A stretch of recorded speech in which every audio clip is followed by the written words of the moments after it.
Hey, McGinn community, it is good to see you again. Welcome back for our latest read aloud. It's Mr. Lohn. Today, June 1st, is the beginning of Pride Month.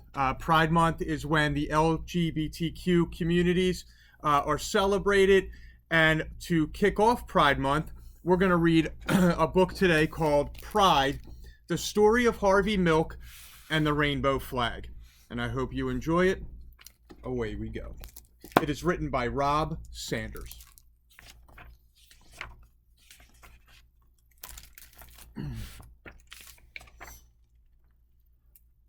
You have to give them hope. Hope for a better world. Hope for a better tomorrow. Harvey Milk was an ordinary man, but he had an extraordinary dream. That dream would change history. Harvey dreamed that everyone, even gay people, would have equality. He dreamed that he and his friends would be treated like everyone else. He dreamed that one day people would be able to live and love as they pleased. With his New York accent, Harvey talked to everyone about his dream. His voice boomed. His body bounced with energy and excitement. Some people listened. A few agreed. Most did not. But Harvey's big voice and his big dream wouldn't be stopped. He discovered that the best way to change laws was to help make laws. In 1977, Harvey Milk took a big step toward that dream when he became one of the first openly gay people to be elected to political office in the United States. Harvey and his friends planned marches to protest inequality and unfair laws. And just days before one of the marches, Harvey had an idea. A symbol, he thought. We need a symbol that shows who we are and how we feel. Something to carry during the march. Something to make people feel they're part of a community. Something to give people hope.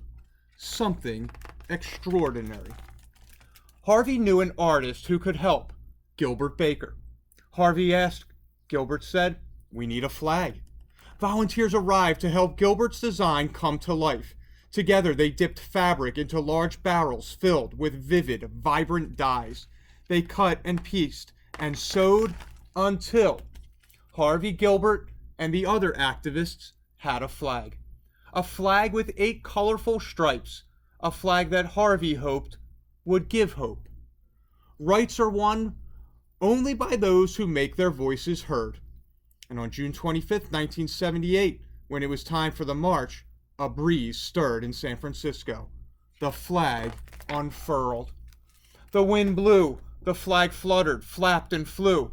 A rainbow, as bright and unique as the men and women who walked behind it, led the march. Harvey and the people asked for equality. They asked to be treated like everyone else. They asked to live and love as they pleased. They hoped the march would make a difference. Harvey was proud of the flag and proud of himself. He hoped others could be proud too. 5 months later, on the morning of November 27th, 1978, Harvey and the mayor of San Francisco, George Moscone, were assassinated. Their lives were taken by a man who did not think like Harvey, or feel like him, or love like him. The flag did not fly on that dark, sad night. Instead, thousands and thousands of people marched silently carrying candles. The candlelight wove through the streets of San Francisco, up and down hills and around city buildings. A mile of glowing candlelight in honor of 2 lives lost. That could have been the end of Harvey's dream and the colorful flag, but it wasn't. More rainbow flags were created. Some of the colors changed. 8 stripes became 6 stripes, but the meaning of the flag did not change. It was a flag of equality. More and more people began to think of the flag as their flag, and they began to feel pride. They began to have hope. In 1994, Gilbert Baker designed another rainbow flag. This one was larger than all the rest. Women and men, side by side, carried the flag, a proud, mile-long rainbow floating through New York City. The flag wove through the streets, up and down avenues and boulevards, and around city buildings. The people demanded equality. They demanded to be treated like everyone else. They demanded to live and love as they pleased. They were proud. They had hope. They would make a difference. I ask for the movement to continue, for the movement to grow. More rainbow flags were made.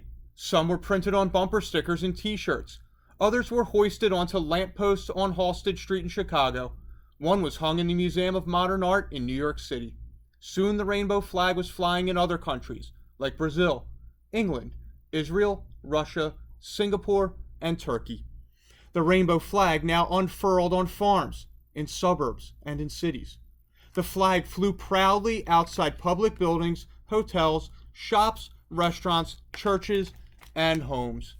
And once, on June 26, 2015, the White House was awash in the colors of the rainbow flag. Equality, pride, hope, love. Harvey's dream became a flag for us all. I hope you enjoyed that story called Pride, the story of Harvey Milk and the rainbow flag. This month we will honor Pride Month, honor the LGBTQ communities. Ladies and gentlemen, I will see you tomorrow for another read aloud. Take care.